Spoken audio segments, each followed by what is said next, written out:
Equations like these, very fancy mid-size SUVs, generally from Germany, with ridiculous amounts of horsepower and suspension to support all that, have been around for a long while now, so I do not understand why I am surprised every time I sit in the driver's seat of one of these things as if it's the first time. With that.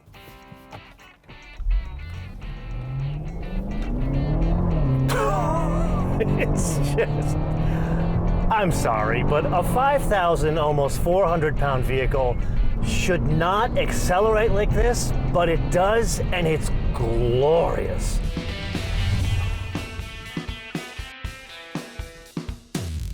Admittedly, some people may find it humorous to affix the word competition to a baby buggy. However, there are some competition-inspired bits that are fitted to this thing. Chief among them is a secondary cooler. It sits kind of up here. And what it does, it provides additional cooling to the engine oil, the transmission oil, as well as the turbochargers. And then, you know, when we talk about dry sump lubrication systems, this has a completely secondary oil sump. And the logic is, think about taking something very tall like this around a track and the demands of trying to get oil delivery into the engine. And then last but not least, there are significantly stiffer engine mounts fitted to an X5 M Competition. It's kind of amazing, even though the physics don't really work all that well here. It's really that engine, which we've tried in other carrying cases, it delivers power in such a linear way. It's beyond flat. It's to the point where you don't feel the mass of the vehicle. Well, that's if you're not putting it in corners. No, not the first time we've seen this engine. However, it is the first time we've seen it used in such a practical application, if you can call this practical. A 4.4 twin-turbo V8 that in the X5 M is 600 horsepower and 553 pounds of torque. However, this is not an X5 M. This is an X5 M Competition. So all of the displacement's the same. However, the output changes to 617 horsepower and 553 pounds of torque. Now, in both cases, the torque comes in at a very low 1,800 RPM, stays flat, all the way almost to 6,000 RPM. But how does the horsepower change? Well, I did some digging with the folks at BMW. They claim it's an electronic tune that gets the extra 17 horsepower. I think it's that as well as the exhaust, because the competitions have the sport exhaust. It's a dual branch exhaust that has electronic flaps on it, so you can actually control the sound from inside the car.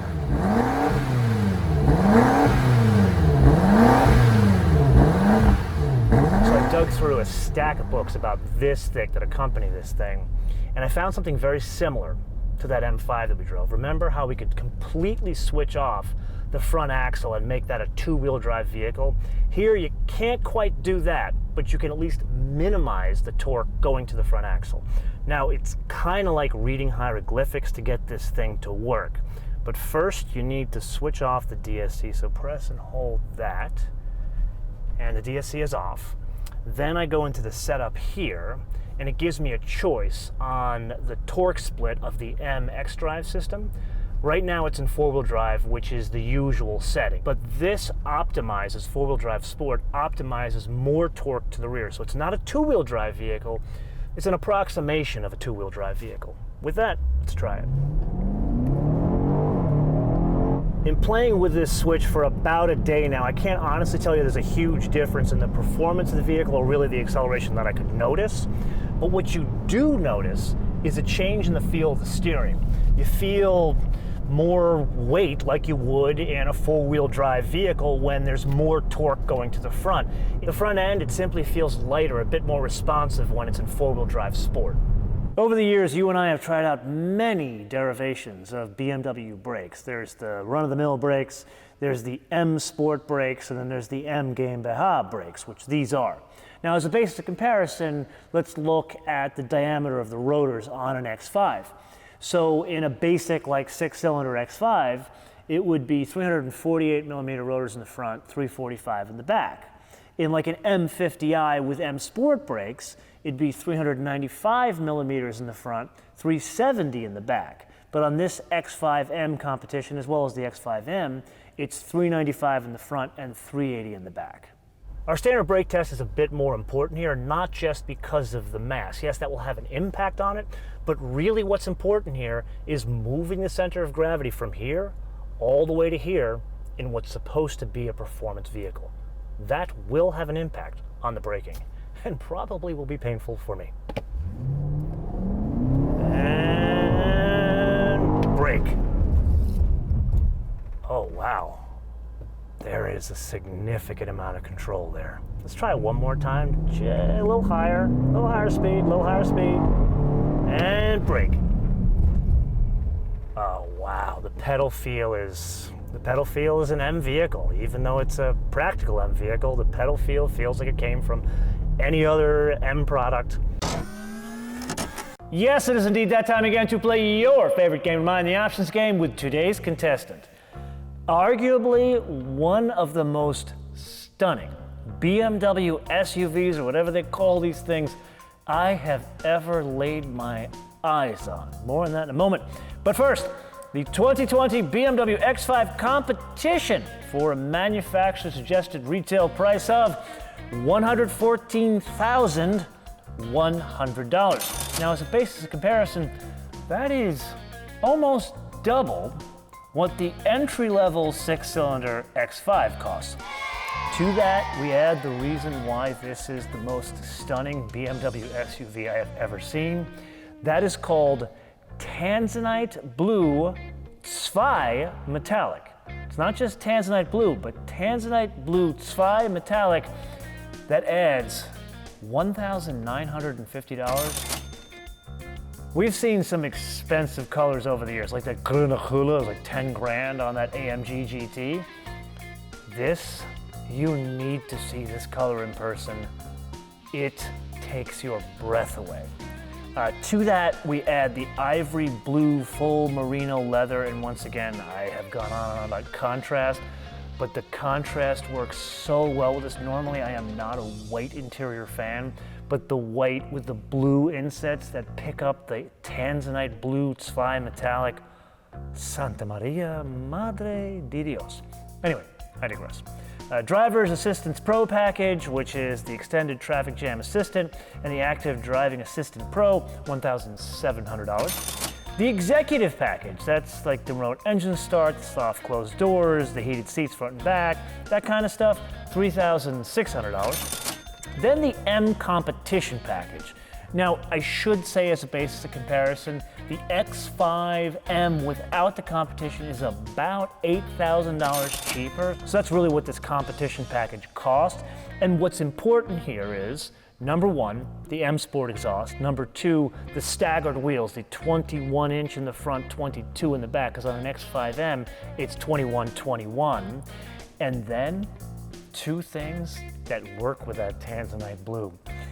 Number one, the M seatbelts. You know how I'm a sucker for red seatbelts on Porsches? Well, this has the 3 M colors in the seatbelts. It's only on the competition. And then the suede headliner, which is blue. Oh, again, you gotta see this car in person.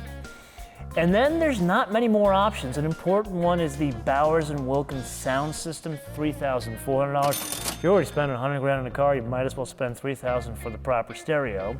I would like to point out that Apple CarPlay is standard. There is no additional charge here. Obviously, someone is paying attention.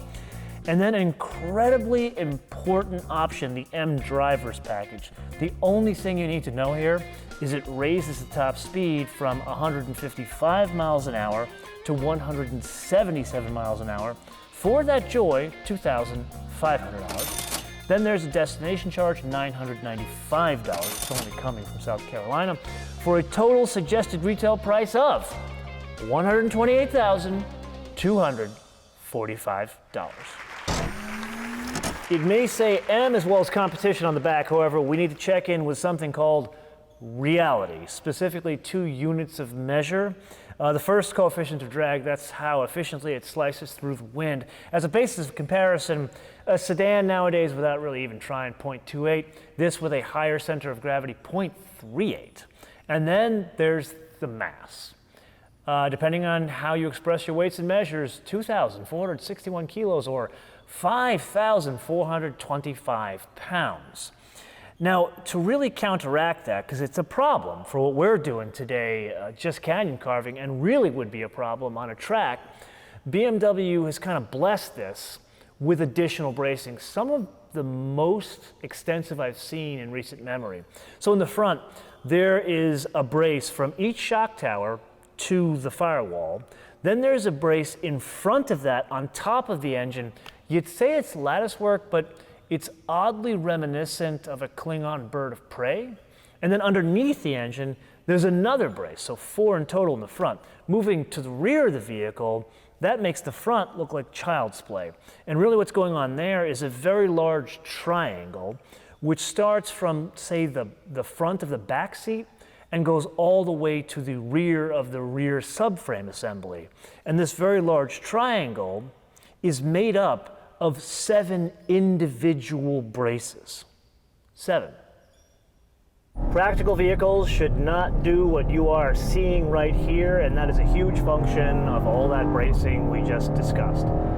Does it completely alleviate the fear that one could have of pushing this size vehicle and this center of gravity into a corner like this?